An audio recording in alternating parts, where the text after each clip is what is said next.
is Brent, right? Yes. So Brett, where are you from originally? I grew up in Alabama, Montgomery, Alabama, and I left there, went to Chicago, Illinois, and I started a business and moved to Atlanta, Georgia. Okay, so you moved back to Atlanta after you started your business? Yes. In Chicago? Yes. And did you go to school in Chicago, or how come you moved, or like what year? I left Chicago because of the snow. Okay. Because you didn't get snow in Alabama. Right. Yeah. I like warm weather. So you went up there, and then was it like, what time did you move? Were you like in middle school or high school? I was actually out of school by then. So you had, did you go to college? I went to college for 2 years at Alabama State University. And did you study business? No, I went to school to party. Okay. That's not as true. Nice. So then what kind of business did you end up starting when you were in Chicago? I ended up starting an entertainer tour bus business that I'm currently running to this day. Nice. It's been going pretty good ever since. So how did you initially like figure out that was a possibility for you to get into as like a career? Well, my father was in the entertainment business. He used to manage a bunch of old school groups, like Lionel Richie, with the Commodores, Shawlines, different groups like that. And as he got older, he remembered how much they used to pay for buses when they were traveling.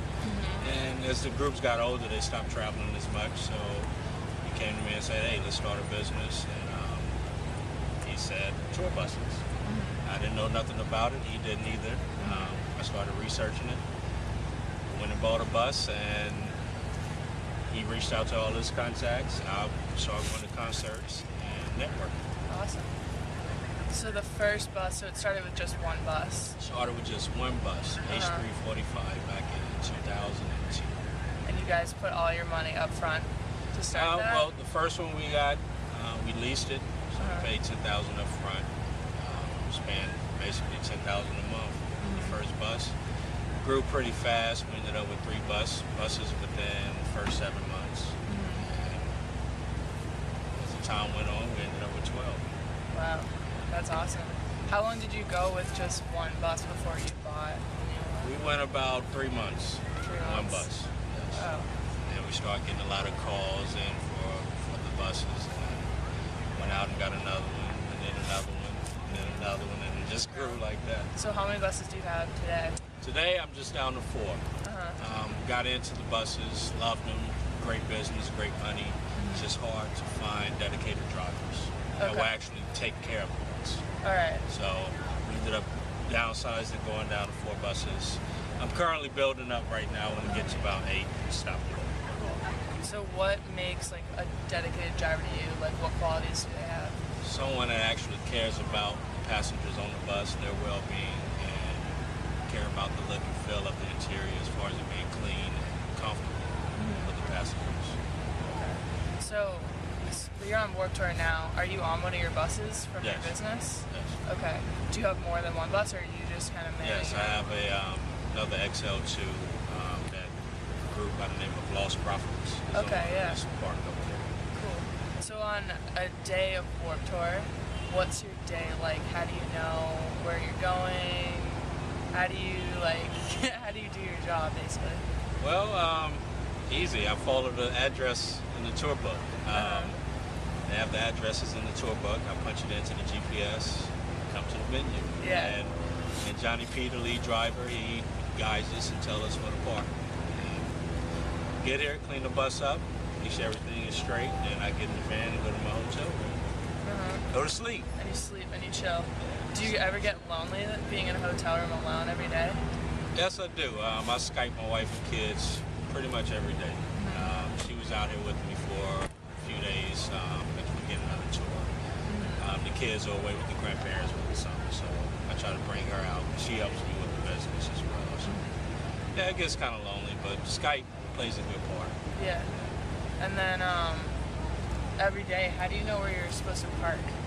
Because it's different every day, the venue. So how do well, this is my 3rd year on board, so I pretty much park in the same spot every year. But my first year out here, Johnny P was in control of guiding us and telling us exactly where to park. So Okay. he gets on the radio and tell us, hey, you park right here, this one parks here, that's where we go. So it's pretty easy. They have everybody in place to kind of make things go smooth. Mm-hmm. And so is Johnny P, you said he's the lead bus driver? Or? Yes, Okay. he's the lead bus driver in charge of parking and taking care of all the buses. Okay. Is he in bus 1? Or He is like... in bus 2. Mr. Lyman is in bus 1. Okay. So he leads the way every night, or is it just kind of like in the morning he's the one who's telling you where to go? Yeah, well, when we get to the venue, he's already here. So he's... And he's like out, is he just standing out with like a block? Yes, standing out with his radio. Okay.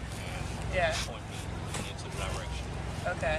And then, I don't know, have you ever fallen asleep when you've been driving? Like, how do you stay awake when it's like super long night? Like, I listen to music. I love music. I'm a percussionist by heart. I grew up playing drums. So I listen to music the whole time when I'm driving. I drink a lot of water. Every now and then I might have a little 5-hour energy shot. Like the runs, it's like 700, 800 miles. Yeah. But other than that, I mean, I'm used to being up at night and sleeping during the day. So. yeah, like nocturnal.